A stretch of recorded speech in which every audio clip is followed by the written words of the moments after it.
Hello and welcome to the latest episode of the Podcomics Webcast. I am your host, David. Once again, I have a real treat for you. Today is my conversation with Unearthed Comics' Sara Zimmerman. Last week, I told you to go read all of her comics, which you did, which is good. So now you're ready to listen. So I'm not going to slow this down. I'm going to let the conversation speak for itself. My conversation with Sara Zimmerman in 3, 2, boop. I'm so ready. Okay, well, Sara Zimmerman, hi, how you doing? I'm doing great. Okay, you are the maker of Unearthed Comics. Yes, I am so the maker. Okay, well, the first thing I'd like to talk about is the name of your comic. Why is it called that? That's a good one. Numerous reasons. Mm-hmm. Number one, I actually have a bachelor's of arts in environmental studies. I love the earth. Mm-hmm. And I love the different layers of everything in terms of art and how deep things go. So one of the things when I started this comic was trying to introduce like a concept or maybe even a pun, but having a double entendre, a double meaning. So it wanted to be a layered comic. Therefore, if you get the idea, you can unearth the two different layers, the double entendre behind it, as well as all the different environmental stuff that I throw into it, bringing that my environmental studies background. Sure. So kind of has several meanings.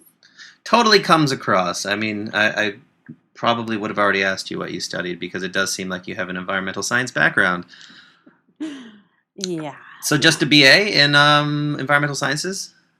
Yeah, a BA in that. I've studied a bazillion different things, just self-taught in most things. Uh-huh. I've also minored kind of in science illustration. Okay. Yeah. What sort of crystals should I own? So crystals. Ooh, this is a good question. All right. Oh, rose quartz would be good. Okay. Why don't you get some of that for your heart? It'll make you feel yummy. Rose quartz. Selenite is one of my favorites. That's from the moon, right? It does sound like that. It looks like that, and I think that's where it came, the name. But the name, there Celine. You go. Do you like that? Do you like Rose quartz and selenite? We're gonna call that a plug. Okay. Sara Zimmerman. Like, oh yeah. Get your crystals. There's so much more. This sounds all Transformers now. There's so much more than meets the eye.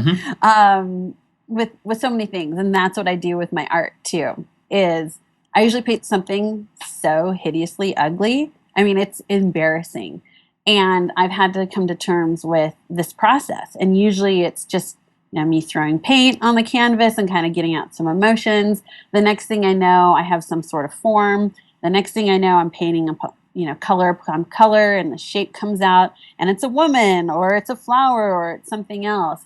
And so it's kind of the backwards progression of how I do my comics.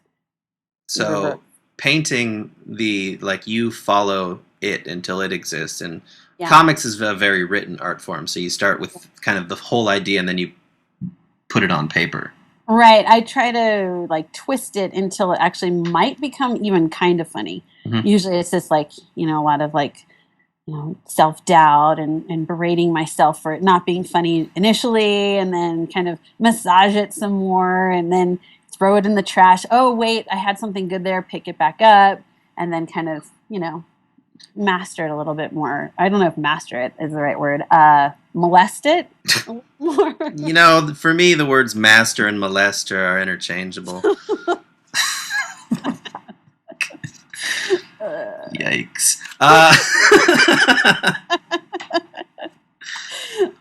I want you to describe your comic in such a manner so that somebody who has never seen them before could pick them out. So there's 3 comics on the table in front of them, and you're on the phone, and you have to be like, okay, my comics look like this, and then they pick it up.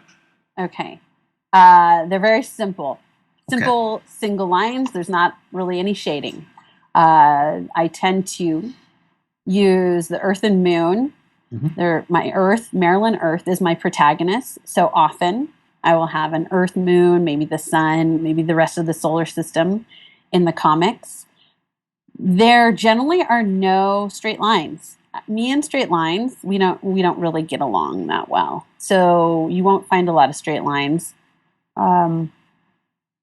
Let's see. I have a muted color palette. Mm-hmm. So it's not very bold, but it's muted and kind of with an earthen undertone. And then I use an actual paper texture background behind all of my comics to give it kind of this earthy feel. Mm-hmm. Hence, again, the name Unearthed Comics, as well as trying to make it more difficult for people to rip me off and take my copyright off of my comics. I get it. So, like, if they were to, well, I mean, just the clone tool would be, I can remove your copyright in a moment. But most people who are moving fast don't. And actually, I have really lovely followers, I have to say. I'm very blessed. Most people don't, and most people have found other people who've done it, but that has been a deterrent. I have really lovely pirators, so I'm curious. We've all been pirated. In what nations of the world have you been pirated? I don't know. I think people have called or tattletale. I don't know. What do you reported? They reported. People have lovingly reported people in the U.S. primarily, but for the most part, I get a lot of people saying nice things like, "I saw your comic, nicely credited here." Okay. Yeah. And the rest, I'm just gonna. I don't even know. I just have nice fans. Yeah. Okay. Well, that's very fortunate. So before we walk out of the look section, you said I like the muted color thing is definitely true. Like they're not bold colors, you know. You said it's a real paper background that sticks out. Brian Gordon also does something like that. Yeah. You know, I think it warms it up a little bit. You said it adds like it earth. It grounds it. Well, that's how I draw. I don't draw on a tablet. I draw on paper and pen. I mean, I do it because I want to bring through that actual feel. Like, hey, there's a person behind here drawing these comics, and it makes me feel more connected to my art also. Okay. And let's see. You mentioned you got the Earth and the Moon relationship. Yeah. You know, so we our friend Nick Selleck does Heart and Brain, and we all understand their relationship. What is the relationship between the Earth and the Moon? This is such a good question. This is an interesting one. The Earth, the Sun, and the Moon are almost a little celestial family. Mm-hmm. And they play kind of Mother Earth. The Sun is kind of like the father, the male role. And the child is somewhat the Moon. However, kind of plays the inner child also, the innocence of childhood. And so I've been working this a lot more lately, bringing through these family dynamics of, here's the Moon wishing for something or wanting something the way a child would, and the Earth kind of helping, the Moon through.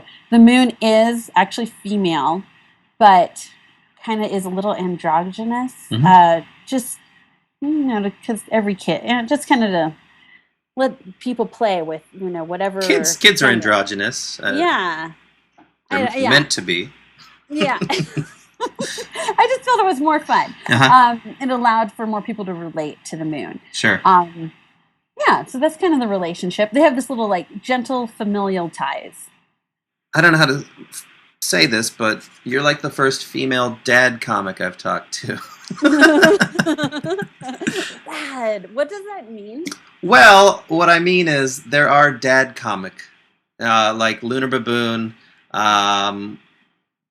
Nameless PCs, Rain Dogs, I'd say the Awkward Yeti. These are, I guess they are dads who are cartoonists, but it also is a huge part of their work. So parenting shows up in your work a lot, but does that make you a dad cartoonist? I don't know. I mean, in my family, mm-hmm. I do have a traditional more dad role where, my husband used to be the primary, breadwinner. And during the recession in 2008, that switched. He became the stay-at-home dad. We closed his general contracting business, and we started my graphic and web design firm. Okay. And then I started doing my thing, getting a lot of clients. He later then, he was the stay-at-home dad, taking care of the daughter, taking care of our sweet daughter. And through all this, he went back into computing and programming. Now he works for me, but still my primary job is a web and graphic designer. So you do web design and he does the coding? I do all the graphic design, marketing, consulting, search engine optimization, copywriting, everything like that and client intake. And he does the programming. Huh. Okay. Yeah, and systems administration. And then I do this on the side for the last 4 years. And so I guess I'm kind of the daddy type mommy. I don't know. We're in a post-dad environment, I think. Well, if you're not a dad comic artist, then I was going to give you the term mom-com. Yeah, sweet. I love it. Yeah? I'll take it. Mom-com. All right. Yeah. Well, that's kind of the one last thing I was going to say in the look is you didn't mention that your comics are square. Yeah, that's a good one. My comics are square mainly because I wanted it to be easy for people to repost and see the entire comic on social media without scrolling. Yes, and they are. It's good. It's one of those things of teaching that to my design clients. Yeah. I thought, well, that's silly to teach and not to implement. So that's what I'm doing. It does seem it really works well across multiple platforms.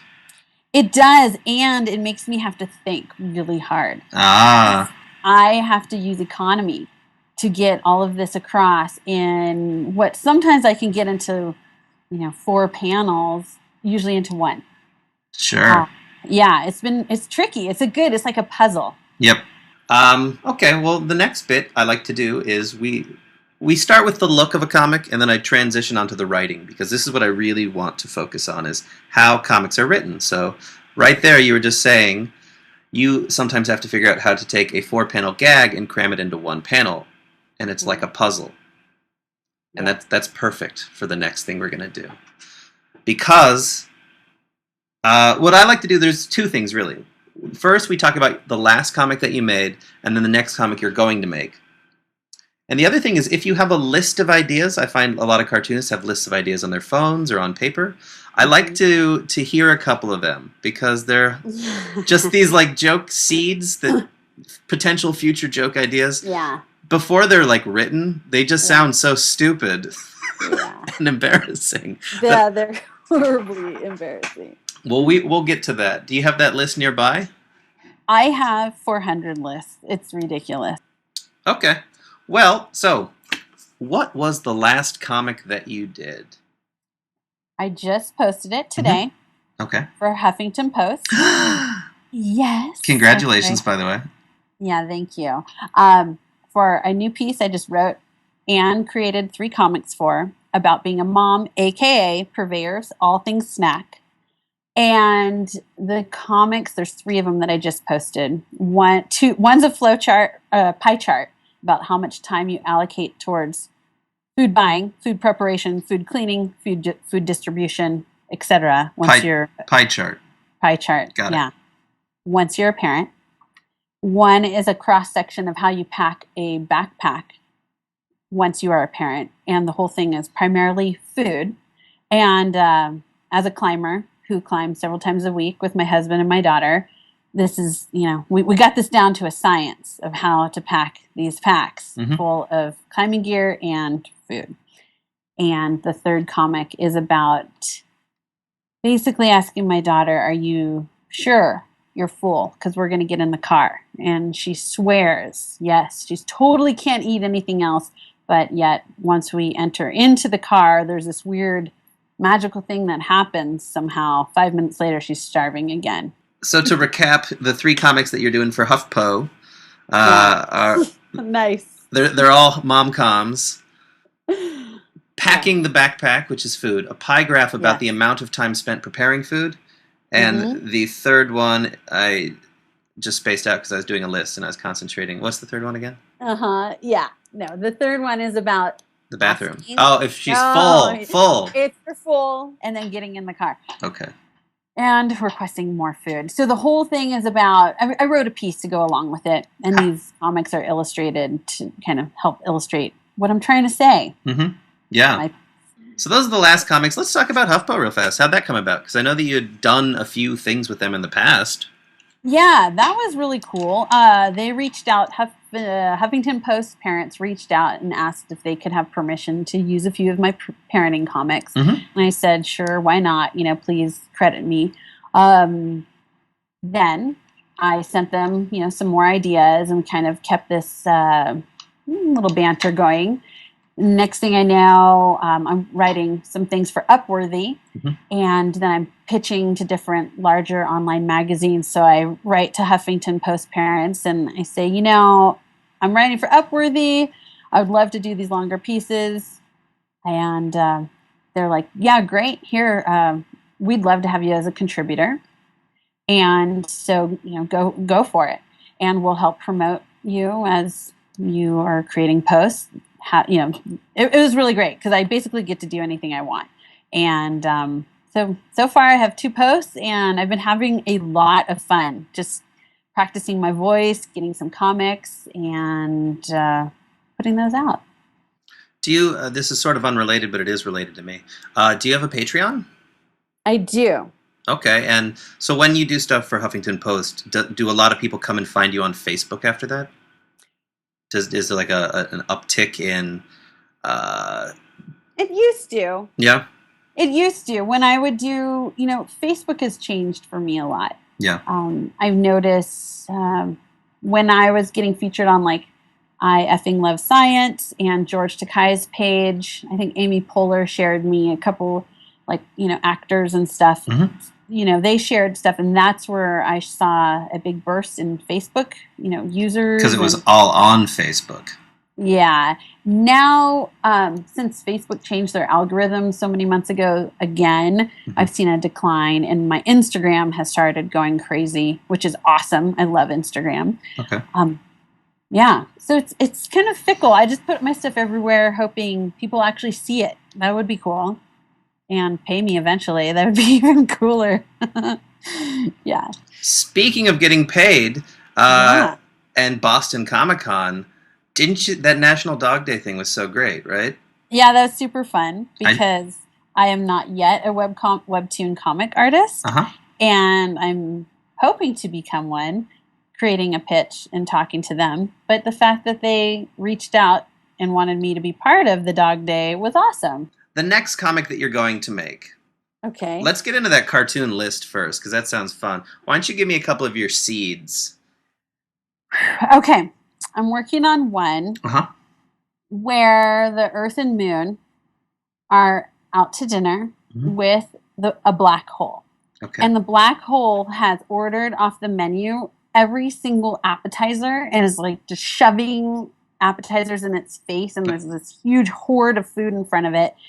And the black hole, and Earth and Moon have ordered like a little salad or something cheap.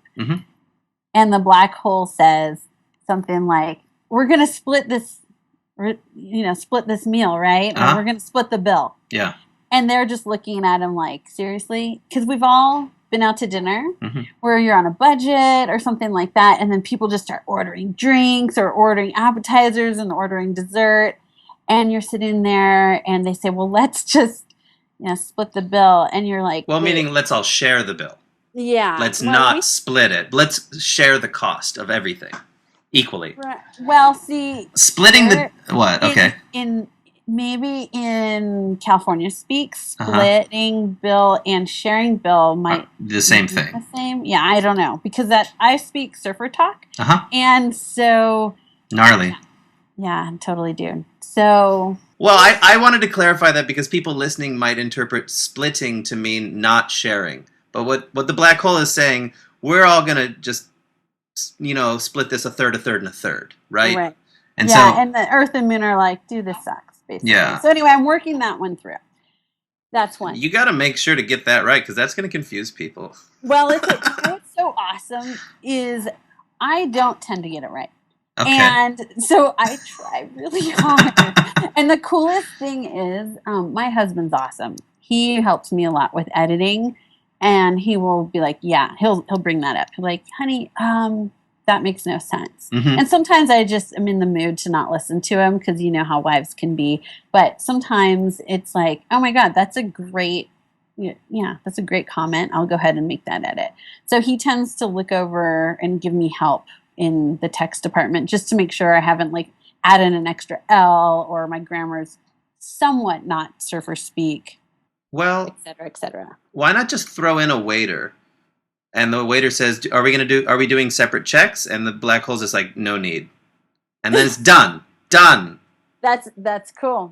I might, and then I'll be like, and David helped me on this one too, and I mean, that I don't even need a writing credit, just if you want to put my name into the HuffPo people. Yeah, there we go. Yeah, well, let's see it. I gotta see your stuff first, man. Yeah, it is hard to find. For actual writing, because it's all silent. It's just like silent. Yeah, it just says Daneman. ... Do you remember when I made you my comic? I didn't know who you were at the time. I assumed that you were like much younger, I guess. Yeah, no. I don't know, should I take that poorly? So here's how our collaboration went down. Yeah. You had a joke. I forget. It was about a unicorn, and yeah. And I don't know. I just remember thinking, like, wouldn't it be like what would a unicorn, like, what would their pornography be? And I was like, it should be a triceratops. That's what unicorn. They're into horns. Yeah, and then I said it was a rhino looking at a unicorn on the computer, and it said hot singles in your area. And I made him look like you. I have that saved in a file on my computer. And I guess if you want, I could put this up like this week. Actually, you put it up, but I could still put it up, right? Yeah, totally. I would now, because like I missed Tapastic, but I felt like my deal is I've now evolved in how I collaborate. And my process is such that I say, okay, I'm going to write the joke. And if you don't like it, you just say pass. And I'll write you a different joke until you like the joke. But what I said then was like, well, you've kind of rewritten the joke. And since you drew it, it's basically just your strip. We collaborated on the writing part. I wanted a grosser joke. I still like the idea of a unicorn looking at a triceratops being like, oh yeah. You softened it. I wanted a grosser joke.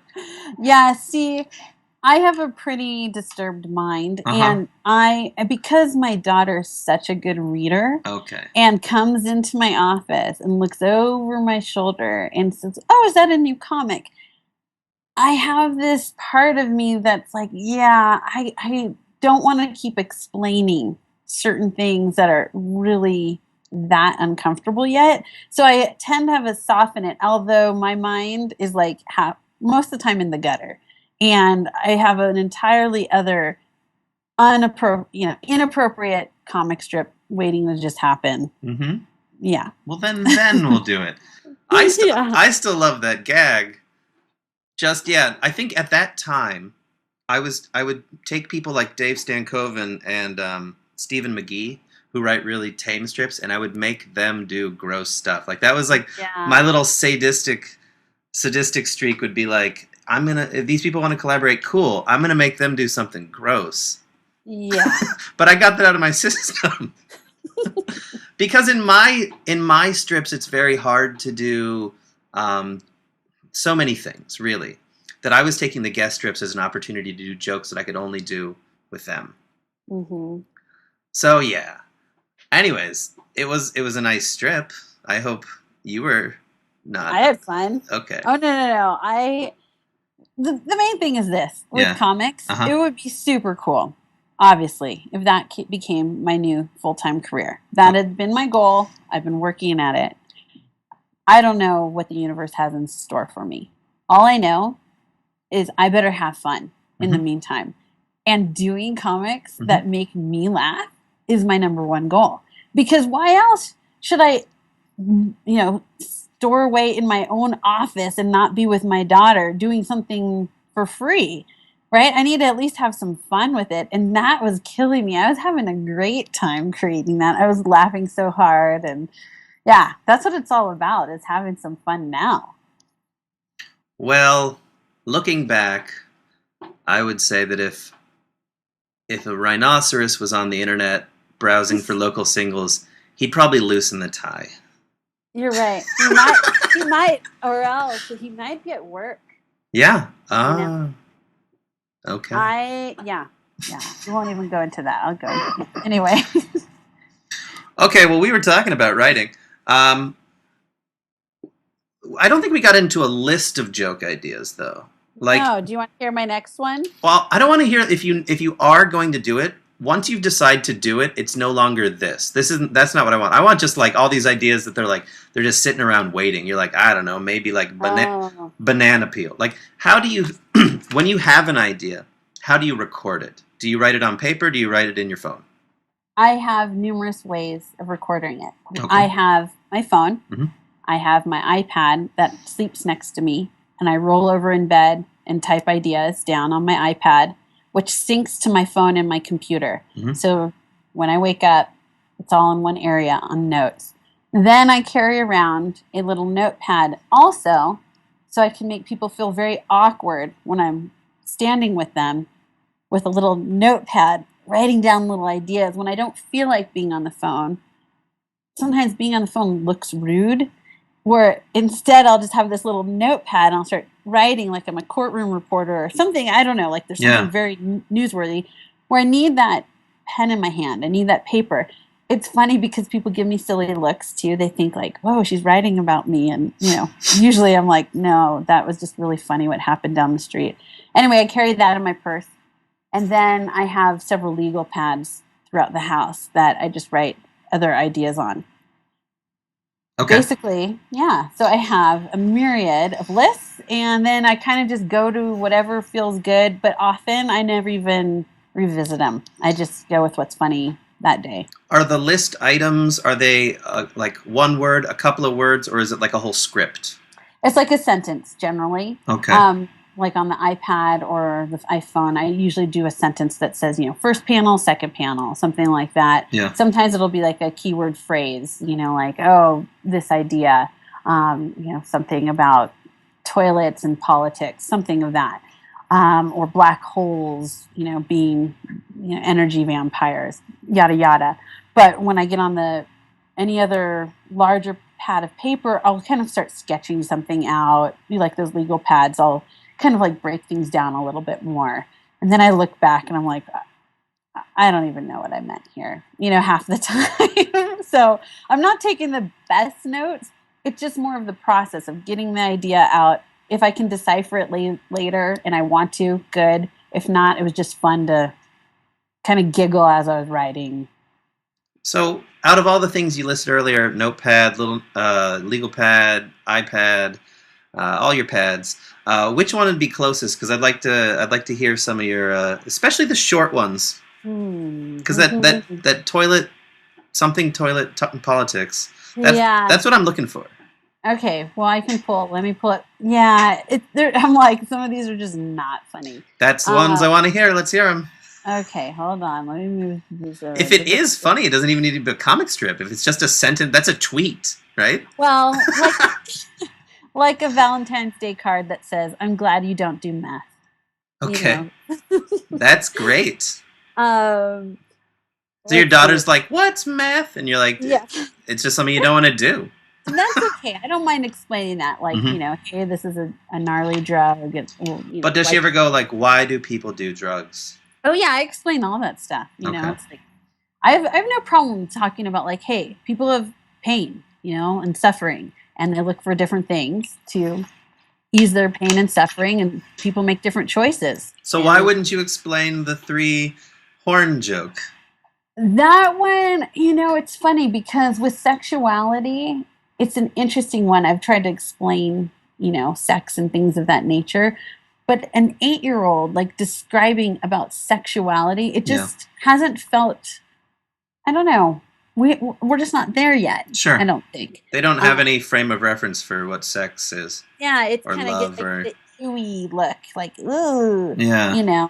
And whereas I have no problem discussing, like, advertising and media control and things about, like, Well, I mean, kids do have a lot of direct experience with media and advertising, so that seems like they do literally have a lot of advertising in their face. So you might as well say, hey, don't believe all this garbage. People are trying to sell you shit. All right. Do you want to hear some more of these? I don't know that I heard any of them. I told you the Valentine's Day one. Oh, we got one. Okay. Let's hear some more, yes. Basically, it's someone who, it's like, I just need a little more validation in my life. And this person's going through checkout. They get a credit card approval that says, you've been approved. And they're like, yay. Oh, I thought I was going to say your credit card it would just flash invalid. No. I do go for the little positive ending, even though if it's a little, like, depressing anyway. But I always aim for a little bit more positivity because I just need that. Sure. I need it. Yeah. Let's see. So Charlotte Webb saying a bunch of sagely advice, and then a woman comes by and kills her. Do you mean the spider from Charlotte's Web? Yeah. And then Wonder Woman is like bragging. She's like, dude, I got this invisible plane. This thing's sick. And everyone's like, yeah. Okay. Wonder Woman. All right. Give me a couple more. Okay. Let's see. Oh, boy. Parents give a Christmas present and say, here's some childhood trauma. Don't peek at it. Open it in 25 years or when you're stressed. Something like that. It's like a Sarah Anderson joke. Yeah, I've been writing a lot of Sara Zimmerman jokes that are, like, very anxiety, fear-based trauma. That shit is hot right now. Dude, because it's like everybody's feeling it. It's in the air, It's that was what I wrote for Upworthy, was a few pieces like that, playing with anxiety and fear, and it's intense. I am an introverted extrovert, and so I need my moments to be by myself, do my creative process, and then I need to go just fill myself up with energy of the world. And I love, like, live music. It's like my number, like, good independent bands, like smaller bands. That's so fun. And so I was like, no, if you have anxiety, go see music. Like, it just fills you up. It's the best way to deal with it. And then you kind of get through, like, crowds and deal with being extroverted a little bit without having to do much. Okay, do you want some more of this list? Let's do, like, one or two more, and then I'm going to move us forward just a little bit. Okay. The way to disappoint your kids the way to not disappoint your kids as they're older is to consistently disappoint them often when they're young. That's true. Yeah. It's kind of sad. So anyway, I'm working on that one. And let's see. I was cracking up because I was down surfing in Santa Cruz, and I saw this person with this little tiny smart car, and then they grabbed this giant longboard, and they were trying to wrestle it and stick it on, and all I could see in my head was them finally getting it on and, like, letting go, and then seeing this car, like, go and fall over or catch the wind and, like, fly off. So anyway, that's one of them. I like to see that one. There's a lot of ideas that we have that seem like they're animated in our minds, and you have to, like, as a cartoonist, figure out how to show the animated part. Yeah. It's so hard, and it's weird because I'll grab a mirror, or I'll go in front of the mirror, or, look at my iPhone and take photos of my expressions, or, look for resources, reference photos, or, like, how would that look as it moves this way and that. Yeah, I did only one animation. I would like to do more, but in my head, you've nailed it. Yeah. Animated world. Well, I think a lot of us feel this way. And there's a lot of crossover, too, with animators who do comics, and there's a lot of cartoonists who put a little subtle animation into their comics that I think a lot of the times we're thinking in motion, and then we're picking moments, and so you have to select the exact right moment. Yeah. I also photograph my expressions just to get them right. Well, yeah, mine do not look nearly as defined as yours. I'll say that. All right. Well, I don't think we talked about the next comic you're going to do. So when is it that your next comic will go up? Like, do you have a regular schedule? It's funny. I did, and now I kind of just do it when I feel like it or I'm inspired. So tomorrow I'll post the Huffington Post, one of the Huffington Post comics, and then I'm working on one about the Milky Way and its true origin. So I'll post that later this week as well. So that's that's the next one that isn't written, the Milky Way one. Correct. Or it's written, but it's not drawn. It's drawn. It's just not finished being colored and having all of the, like I drew it and I scanned it and I do all those elements. I just haven't finished it. Well, I think I want to talk about the one after that one then. Because I need to get at the process of how do you start making a comic. I guess you sit down with a piece of paper? Yes. So I use smooth bristle board. Well, wait. I'm not really so interested in the exact pieces of hardware that you use. I'm telling you. Whether you like it or not. No. You certainly can. Brian geeked out on his Bristol board or his drip pen or something. It's fun too. I start with a sketch. I will sketch on some scratch piece of paper. Then I move over to my Bristol board, and then I go ahead. I use a template to kind of draw my square because, like you said, that's my square. I will pencil things out, kind of sketch it out, and then I will go in and I use usually like a micron type of pen, and I'll go ahead and ink it, erase all my pencil lines, and I'll scan it. I mean, I'm talking old school. That's how I end up getting my my hard lines in. Once I scan it, I'll go ahead and play in both Photoshop and Illustrator to kind of go ahead and vectorize my scanned images. I will go ahead and lay in color. I will lay in my text, and I'll finish things out with my little background, my paper background, so everything looks like it has that little texture. And so it's a kind of a somewhat labor-intensive process, but it doesn't take me that long. I love having that pen and pencil interaction with paper, so it's not all on the computer, since I do so much computer work during the day. Before you draw, so that's how you draw, what you use to draw. But what I want to know is, so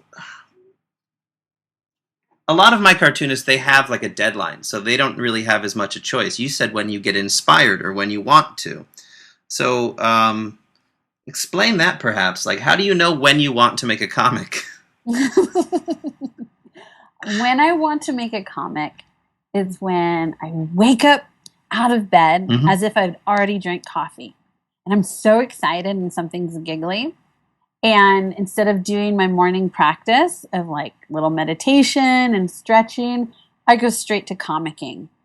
And I can't help it.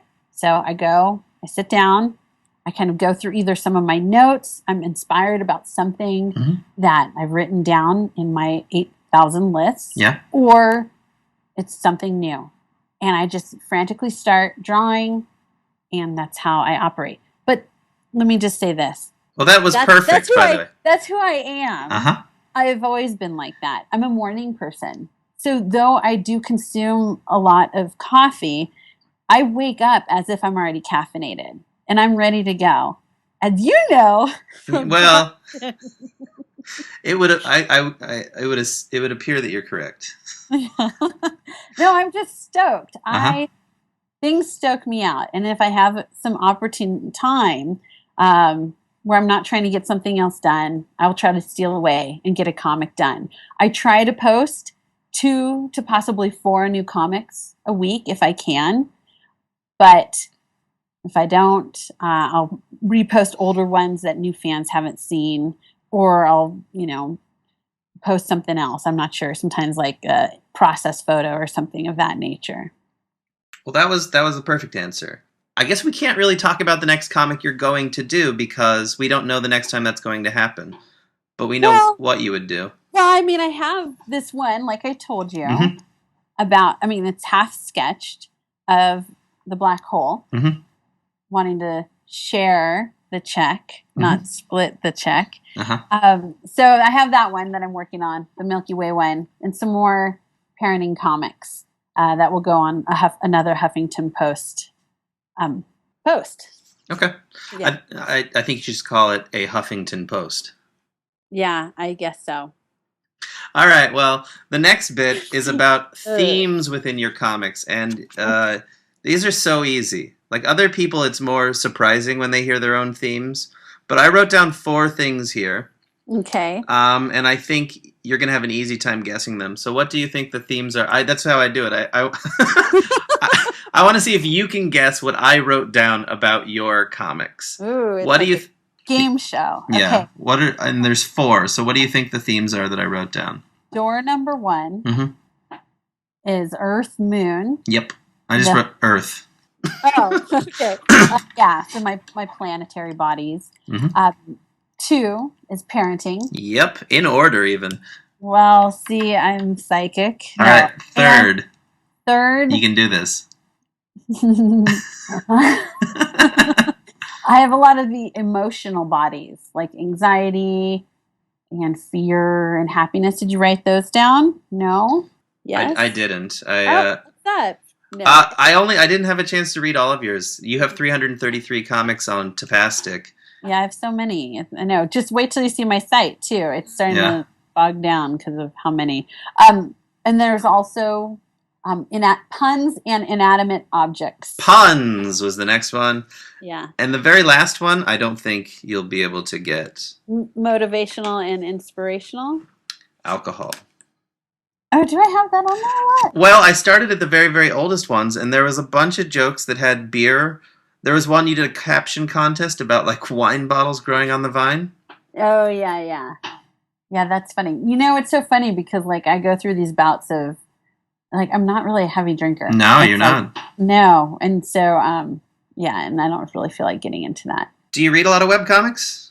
Yeah, I read a lot. Okay. Who do you like? I love The Awkward Yeti, good friend Nick, and Brian, Foul Language Comics. I love Lunar Baboon, Chris there. Followed them for a long time. Matt at the Oatmeal.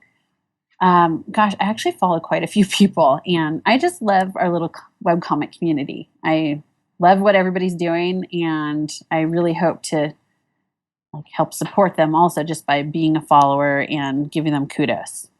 Okay. Well, that's sufficient. You didn't name any lady comic artists. Do you like any lady comic artists? I do. I really like Sarah Anderson from Sarah Scribbles. Yeah, I really enjoy her works. I love Maria Scriven from Maria Scriven Comics. I'm not familiar with that one. Oh, she's incredible. She does some greeting cards, some other things. Very well trained, good humor. Definitely check her out. Yeah, I will.